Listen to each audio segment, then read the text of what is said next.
He stood at the gate, ticket in hand, first class, paid in full, but the flight attendant looked him up and down and smirked.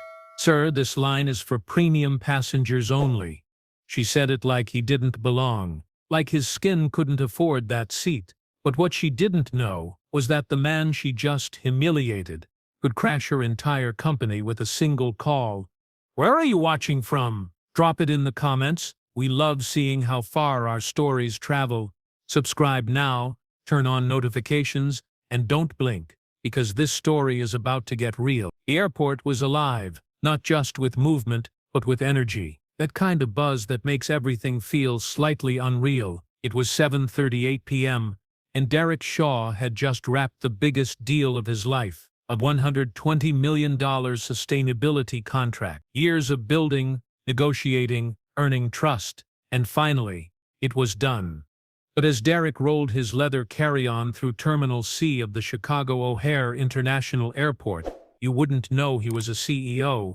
No flash, no entourage, just a tall, proud black man in a navy blue tailored suit, quietly checking his gate. First class, gate 6. He took a deep breath. Home was just one flight away, but home would have to wait. As Derrick approached the first-class boarding queue, he noticed her, the gate agent, blonde ponytail, tight jaw, clipboard in hand. She glanced at him once and froze. Her eyes swept over his frame like a scanner, shoes, watch, skin. She stepped forward quickly. "Sir, this lane is for first-class passengers only." Derrick offered a calm smile and handed her his boarding pass. "That's me.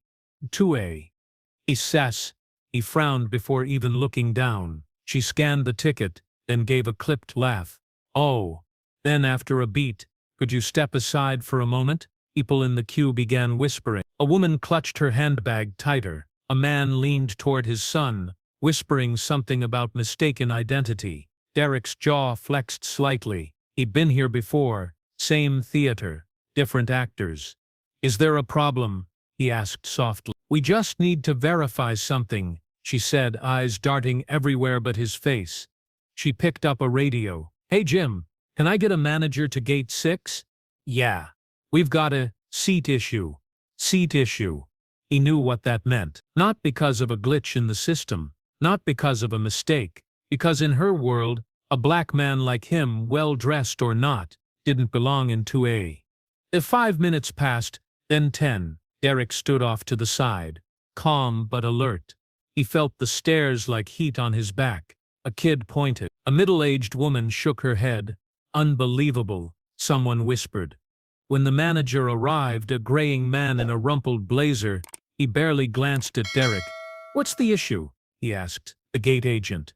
Ticket scan mismatch. Might be fraud." Derrick cleared his throat. "Actually, there's no mismatch. My ticket's in your system.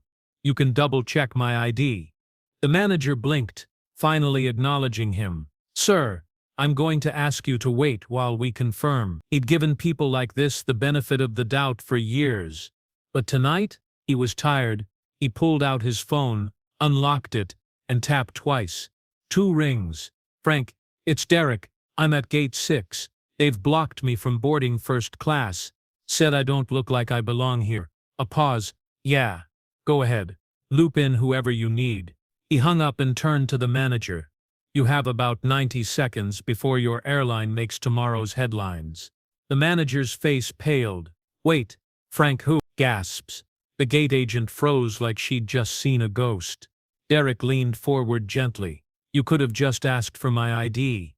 But instead, you assumed I was the problem." Suddenly, the intercom crackled. "Mr. Shaw, we sincerely apologize for the confusion. Please, board when ready."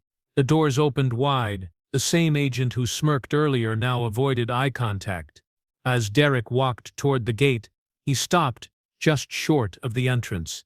He turned. "One day," he said softly, but loud enough to be heard, "you'll stop seeing color as a threat and start recognizing character." Not with a throat tight from rage, not with a heart this heavy. As he sank into seat 2A, passengers glanced his way, some with guilt, some with awe. But Derrick wasn't here for their reactions. He pulled out a notebook and wrote 5 words. "This can't happen again. Ever." The wheels in his mind were already turning. This time he wouldn't let the moment pass. This time, the world would hear. The plane touched down in Atlanta just after 11 p.m. Derrick didn't sleep during the flight. His mind had been spinning, not with revenge, but with responsibility. This wasn't just about him anymore. It was about every young black boy who'd grow up to wear a suit, only to be told they still didn't belong. By morning, the clip had gone viral. Someone had filmed it. The whispers, the security call, the moment Derrick said "You've got 90 seconds before this airline hits the headlines," Twitter exploded. LinkedIn lit up. Hashtags started trending. Untue while black, boarding while black, Derrick Shaw. But it wasn't just the internet that responded. By 9 a.m., CNN requested an interview. By noon, Derrick received a call from the airline's CEO. "Mr. Shaw, I'm deeply sorry. We're investigating. Disciplinary action has already begun."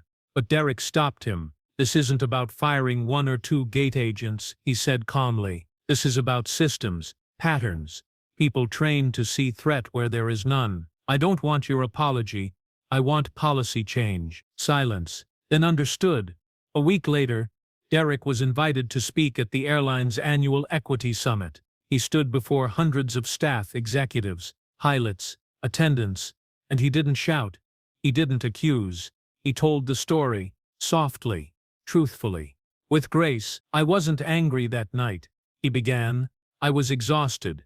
He spoke about dignity, about assumptions, about the slow burn of having to prove your worth again and again, even when your resume should speak loud enough. When he finished, there was no applause at first, just stillness, reflection. People looked down. Some wiped their eyes. Then they stood. They stood. 3 weeks later, the airline launched a mandatory bias at the gate training, developed with civil rights advisors and diversity psychologists. They called it the Shaw Standard. But the story didn't end there. Months later, while waiting for a flight to London, Derrick noticed something familiar. Another black man in a sharp suit being questioned at check-in. He stood quietly, watched. This time, the gate agent smiled at the man, scanned his ticket and said, "Welcome to first class, sir. And thank you." The man looked confused. "Thank me?" "Hi." He smiled again. "For what Mr. Shaw taught us." But this time, it felt different. This time, he wasn't just a passenger. He was a turning point. And just like that, Derrick didn't just board a flight. He boarded a movement, one rooted in grace, not anger, in dignity, not revenge. Where are you watching from? Drop your country or city in the comments. We love seeing how far our stories travel. Have you ever been judged before anyone knew your name? Tell us your story below. Let your voice be heard. Subscribe and turn on notifications, because stories like this remind us the fight for dignity is never small.